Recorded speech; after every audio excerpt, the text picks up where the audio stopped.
এই পৃথিবীতে প্রতিটি মানুষ সফল হবার জন্য নিজের জীবনের সাথে যুদ্ধ করে। কেউ সফল হয়, কেউ বা পরাজিত হয়। এখন বিষয় হলো, আপনি একজন সফল ব্যক্তি আর একজন পরাজিত ব্যক্তির মধ্যে যদি পার্থক্য করেন, তাহলে আপনি এই বিষয়টা জেনে অবাক হবেন যে যারা সফল হয়েছে তারা তাদের মানসিক শক্তির কারণেই সফল হয়েছে, আর যারা পরাজিত হয়েছে তারা তাদের ইমোশন অথবা আবেগকে নিয়ন্ত্রণ করতে না পারার কারণেই পরাজিত হয়েছে। আজকের এই আলোচনায় আমরা বোঝার চেষ্টা করব কিভাবে আমাদের মানসিক শক্তি আমাদেরকে সফল বানায় এবং আমাদের আবেগ আমাদেরকে কিভাবে পরাজিত বানায়। আমাদের সবথেকে বড় সমস্যা কি জানেন? আমাদের সবথেকে বড় সমস্যা হচ্ছে আমরা আমাদের প্রয়োজনটা তো বুঝতে পারি, কিন্তু আমাদের প্রয়োজন আমাদের ইমোশনের কাছে হেরে যায়। বিষয়টা কিছুটা এরকম যে আমাদের বেঁচে থাকার কারণ একটা আর আমাদের ইমোশন অন্য আরেকটা। আমাদের জীবনের প্রয়োজন একটা আর আমাদের মন চায় অন্য আরেকটা। যেখানে আমাদের কোনো একটা কাজ এখনই করা খুব জরুরি, সেখানে আমাদের লজিক, আমাদের রিজন বলে হ্যাঁ এটা আসলেই প্রয়োজন, কিন্তু অন্যদিকে এই কাজটা এখন করতে মন চাচ্ছে না, মুড হচ্ছে না, ভালো লাগছে না। আমাদের ইমোশন আমাদেরকে বলছে না, এই কাজটা এখন না করে বাইরে থেকে একটু ঘুরে আসলেই বেশি ভালো হবে, বন্ধুদের সাথে একটু আড্ডাবাজি করে আসি, সেটাই ভালো লাগবে। আপনার কাছে ওই প্রয়োজনীয় কাজটা করার যথেষ্ট কারণ আছে, কিন্তু আপনার ইমোশন, আপনার মন এটা করতে চাচ্ছে না। কাজটা করার যথেষ্ট কারণ থাকার পরেও আপনার কাজটা করতে মন চাচ্ছে না, ভালো লাগছে না। সত্যি করে বলুন তো, এরকম কি কখনো আপনাদের সাথে হয়নি? আপনার এখনই ঘুম থেকে ওঠা জরুরি, এখনই পড়তে বসা জরুরি, এই কাজটা করা এখনই জরুরি।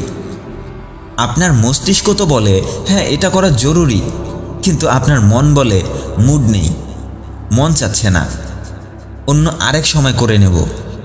আপনার ইমোশন আপনাকে উত্তর দিচ্ছে যে না, এটা এখন করতে মন চাচ্ছে না, এখন করব না, পরে অন্য কোনো সময় দেখা যাবে। এটার মানে কি জানেন? এটার মানে হচ্ছে আমাদের ইমোশন আমাদের রিজনের থেকে অনেক বেশি শক্তিশালী। এখানে আপনার ইমোশন জিতে যায় আর আপনি আলসেমি করতেই থাকেন। এর ফলে আপনি কাজে ঠিকঠাক মতো ফোকাস করতে পারেন না। আপনার সময় চলে যায়, তবুও আপনি অলস হয়েই ঘুরতে থাকেন, কিছুই করতে পারেন না। আপনাকে আমি এই বিষয়টা আরও একটু সহজ করে বুঝিয়ে বলছি। একটু চিন্তা করে দেখুন, একটা হাতি অনেক বড়, কিন্তু হাতির যে চালক সে কিন্তু হাতির থেকে অনেক বেশি ছোট। এই চালক যদি হাতিকে প্রশিক্ষণ না দিয়েই তাকে চালাতে শুরু করে দেয়, তাহলে হাতি কখনোই সঠিক পথে চলতে পারবে না। সে নিজের মতো করেই এদিক সেদিক চলতে থাকবে। চালক যেখানে যেতে চেয়েছিল সে তার গন্তব্যে পৌঁছাতে পারবে না, আর পৌঁছে গেলেও পৌঁছাতে তাকে অনেক কষ্ট করতে হবে, তাকে অনেক সময় নষ্ট করে পৌঁছাতে হবে, কারণ হাতি অনেক শক্তিশালী আর চালক হাতির থেকে অনেক বেশি দুর্বল। এখানে ইমোশন অনেক পাওয়ারফুল আর আমাদের প্রয়োজন অনেক দুর্বল। এখানে ইমোশন হচ্ছে পাওয়ারফুল হাতি, আর আমাদের প্রয়োজন হচ্ছে হাতির উপরে বসে থাকা সেই দুর্বল মানুষটা। কিন্তু দুর্বল চালক যখন হাতিকে প্রশিক্ষণ দেয়, হাতিকে বোঝাতে পারে, তখন এই দুর্বল চালকও এত বড় হাতিকে সঠিকভাবে চালাতে পারে। এত বড় হাতিকে সে একাই খুব সহজে কন্ট্রোল করতে পারে। এখন একবার ভেবে দেখুন তো, আপনার ভেতরের প্রয়োজন আর ইমোশন যদি একই ডিরেকশনে চলতে শুরু করে দেয়, তাহলে কি হবে? এটা হলে আমাদের নিজেদের লক্ষ্যে পৌঁছাতে খুব বেশি কষ্ট করতে হবে না। সফল হবার জন্য নিজের উপর খুব বেশি চাপ নিতে হবে না। আপনি আপনার লক্ষ্যে খুব তাড়াতাড়ি পৌঁছে যেতে পারবেন। আপনি আপনার জীবনে যা চাইবেন ঠিক তাই করতে পারবেন, শুধুমাত্র যদি ইমোশন আর আপনার প্রয়োজন একই পথে চলতে থাকে। আচ্ছা বলুন তো, আমাদের স্বপ্ন পূরণ করতে হলে কি কি প্রয়োজন? ইচ্ছে শক্তির প্রয়োজন, শৃঙ্খলার প্রয়োজন, প্রতিজ্ঞা, অধ্যবসায়, দৃঢ় মনোবল, সাহস ইত্যাদি ইত্যাদি অনেক কিছুর প্রয়োজন। একটা কথা বলি, আপনাকে এত কিছু নিয়ে ভাবতে হবে না। আপনি শুধু একটা জিনিসের উপর ফোকাস করুন, যেটা হচ্ছে এই সব কিছুর শেকড়, আর সেটা হলো আপনার মেন্টাল পাওয়ার, আপনার মানসিক শক্তি। আপনি আপনার জীবনে যা বলেন এবং যা করেন সব কিছুই আপনি আপনার মানসিক শক্তির উপরে নির্ভর করেই করেন। আপনি যে সিদ্ধান্ত নিচ্ছেন তা এই মানসিক শক্তির উপরে নির্ভর করেই নিচ্ছেন। একটা জিনিস খুব ভালো করে লক্ষ্য করে দেখবেন, আপনার আশেপাশে যখন কিছু মানুষ ঝগড়া করছে তখন কিন্তু আপনার মনটাও খারাপ হয়ে যাচ্ছে। আবার একদিনে যখন অনেক বেশি বেশি কাজ করতে হচ্ছে তখন আপনি স্ট্রেস ফিল করছেন। কিন্তু অন্যদিকে কিছু মানুষ প্রতিদিনই অনেক বেশি বেশি কাজ করে যাচ্ছে। একবার ভেবে দেখুন তো, লিডারেরা একদিনে কত কিছু করে ফেলছে, তারা একদিনের মধ্যেই কত কিছুর সমাধান করে ফেলছে, কত কত গুরুত্বপূর্ণ সিদ্ধান্ত নিচ্ছে, কত বড় বড় পদক্ষেপ নিচ্ছে। এখন বলুন তো, তাদের সাথে আমাদের ঠিক পার্থক্যটা কোথায়? পার্থক্যটা হচ্ছে শুধুমাত্র মানসিক শক্তির। আচ্ছা একটু ভাবুন, একটু ভেবে দেখুন, আপনার হাতে যেমন এক গ্লাস পানি লিমিটেড থাকে, ঠিক তেমনিভাবে আপনার মানসিক শক্তিও আপনার মগজের ভেতরে লিমিটেড থাকে। আমরা যদি এই এক গ্লাস পানিকে যেখানে সেখানে ফেলে দেই, নষ্ট করে ফেলি, তাহলে প্রয়োজনের সময়ে আমরা এই পানিকে কোনোভাবেই কাজে লাগাতে পারবো না। ঠিক তেমনিভাবে আপনার মগজের যে শক্তিটা আছে সেটাও কিন্তু লিমিটেড। আমি আজকে আপনার সাথে 3টি পয়েন্ট শেয়ার করব, যেন আপনি আরও ভালো করে বুঝতে পারেন যে আপনি কিভাবে আপনার মানসিক শক্তিকে আরও বেশি শক্তিশালী করে গড়ে তুলতে পারবেন।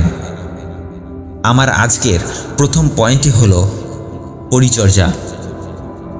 যে মেন্টাল পাওয়ার বা মানসিক শক্তি আমরা পেয়েছি সেটা কিভাবে ইউজ করতে হয় সেটা আগে আপনাদেরকে বলি।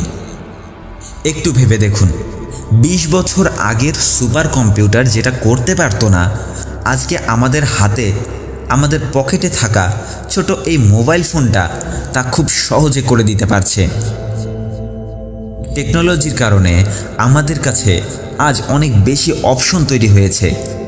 এতে করে আমাদেরকেও বারবার ডিসিশন নিতে হচ্ছে যে ফোনে এত এত অ্যাপস, ক্যারিয়ার বিল্ড আপে এত এত চয়েস, এতগুলো ওয়েব সিরিজ, এতগুলো গেমস, বিভিন্ন সোশ্যাল মিডিয়া প্ল্যাটফর্ম, এগুলোতে ঘুরতে ঘুরতে ইনফরমেশন কালেক্ট করতে করতে আমাদের মস্তিষ্ক প্রতিদিন তার শক্তি হারিয়ে ফেলছে।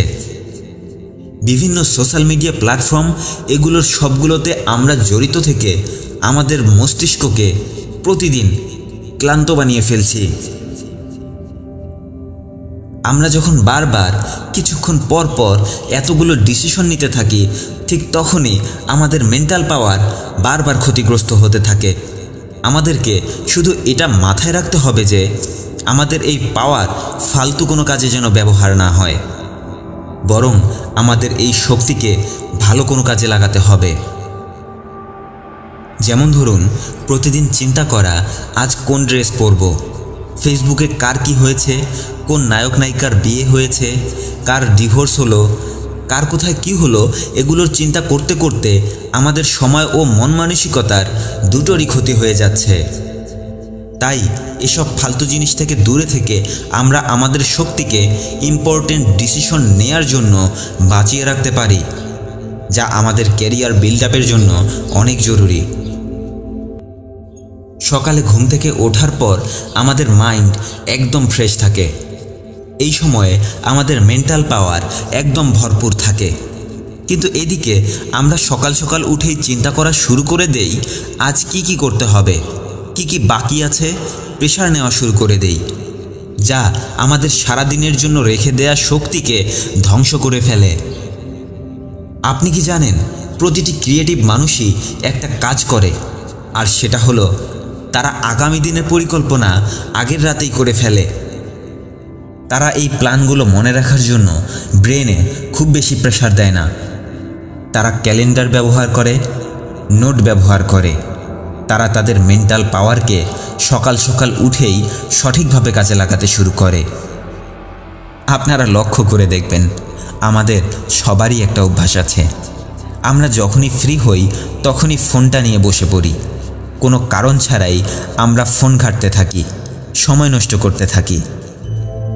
ওয়াশরুমে যখন যাই তখনও আমরা ফোন হাতে নিয়ে যাই, লিফটে দাঁড়ানোর সময়ও ফোন হাতে নিয়ে দাঁড়িয়ে থাকি। যখন ঘুমাতে যাই তখনও ফোন চালাতে চালাতে শুয়ে পড়ি। ঘুম থেকে ওঠার পরেও সবার আগে ফোনটাকেই হাতে নেই। কারো জন্য 2 মিনিট অপেক্ষা করলেও আমরা বসে বসে ফোনটাই চালাই। আপনি কি জানেন, এই যে সারাটা দিন ধরে শুধু শুধু ফোন নিয়ে স্ক্রল করায় আমাদের ব্রেন কতটা ক্লান্ত হয়ে পড়ে? আর এটাই আমাদের স্মৃতিশক্তি কমে যাওয়ার সবথেকে বড় একটা কারণ। এই একই কারণের জন্য আমাদের কাজের প্রতি মনোযোগও নষ্ট হয়ে যাচ্ছে। আমরা আমাদের এই অভ্যাসের কারণেই ব্রেনে নতুন কিছু করার, আরও বেশি বেশি কাজ করার এনার্জি হারিয়ে ফেলছি। আমরা আমাদের এই অভ্যাসের কারণেই আমাদের ব্রেন থেকে নতুন কিছু করার, আরও বেশি বেশি কাজ করার এনার্জি হারিয়ে ফেলছি। কারণ আমরা আমাদের ব্রেনের পাওয়ারকে কোনো চিন্তাভাবনা ছাড়াই বিভিন্ন ধরনের নিউজ দেখে অস্থির করে ফেলছি। আর এভাবেই অযথা কাজে শুধু শুধুই আমাদের মস্তিষ্কের শক্তি ব্যয় হচ্ছে। দ্বিতীয় পয়েন্টটি হচ্ছে রিফিলিং। যখন আমাদের মানসিক শক্তি ব্যবহার হয়ে যাচ্ছে তখন আমরা কিভাবে আবার এটাকে পুনরায় ভর্তি করতে পারবো? আমরা যখন খুব মনোযোগ দিয়ে দীর্ঘ সময় কাজ করতে থাকি তখন আমাদের ব্রেন আস্তে আস্তে ক্লান্ত হয়ে পড়ে।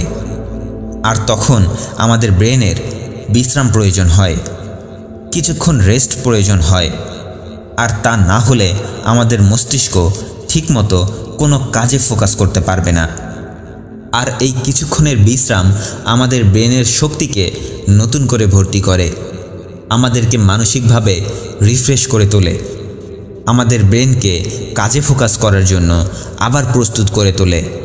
কিন্তু মনে রাখবেন, এই বিশ্রামের সময় এমন কিছু করবেন না যা আপনার ব্রেনকে আরও বেশি টায়ার্ড করে তোলে। যেমন ধরুন, ফ্রি যখন আছি তখন একটু ফোনটা চালাই না কেন, একটু স্ক্রল করি না, এটা কখনোই করবেন না।